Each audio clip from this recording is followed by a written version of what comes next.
Welcome to 24 News Channel. Let to show you about the hot news that has been taking around the world. No natural orator, President Donald Trump has nonetheless shown at times that he can deliver a powerful speech that effectively outlines his vision, strikes an emotional chord and moves commentators to declare that he, at last, looks presidential. And then the teleprompter gets turned off. Time and again, Trump has followed up a well-received, stuck-to-the-script address with moments of wild indiscipline, quickly losing any momentum in a controversy of his own making.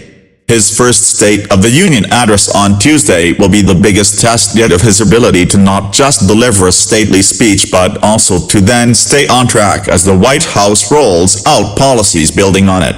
He has little message discipline, said Ari Fleischer, former press secretary for President George W. Bush.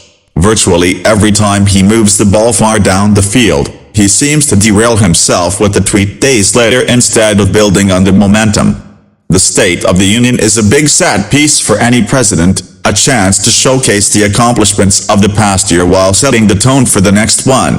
Every word is meticulously vetted, every presidential guest is carefully chosen, and each moment is painstakingly rehearsed. For Trump, dogged by low poll numbers and the persistent Russia probe, the speech carries particular importance. It's one of the few events presidents conduct in which 30 to 40 million or more Americans are watching, Fleischer said. There is hardly another moment of presidential exposure as big as this one, and it's one when the president and his staff have all the control. They are not reacting to events. They are controlling them, and they need to deliver. Last February 27th, Trump indeed delivered when he gave his first address to a joint session of Congress. The speech came amid a period of crisis for the young administration. National Security Advisor Michael Flynn had been dismissed days earlier, and amid questions about whether Trump had the ability and temperament to lead the nation. Surprising critics, he sounded a rousing call for unity, declaring that it was time to end an era of pure unadulterated division in the wake of a bruising campaign and a tumultuous start to his presidency. The time for small thinking is over, Trump said. The time for trivial fights is behind us. We just need the courage to share the dreams that fill our hearts, the bravery to express the hopes that stir our souls, and the confidence to turn those hopes and those dreams into action. The speech, which also featured an emotional standing ovation for the widow of a slain Navy SEAL, drew raves from Republicans and grudging respect from many Democrats while prompting a number of observers to wonder if Trump had found his footing and was ready to usher in a new, more responsible chapter of his presidency. On March 4th, Trump typed out a series of tweets in which he accused President Barack Obama of authorizing a wiretap of Trump Tower, an unsubstantiated claim that Trump punctuated with the assertion that his predecessor was a bad, or sick, guy. The resulting furor derailed any momentum Trump had gotten from the speech and put the West Wing back on the defensive.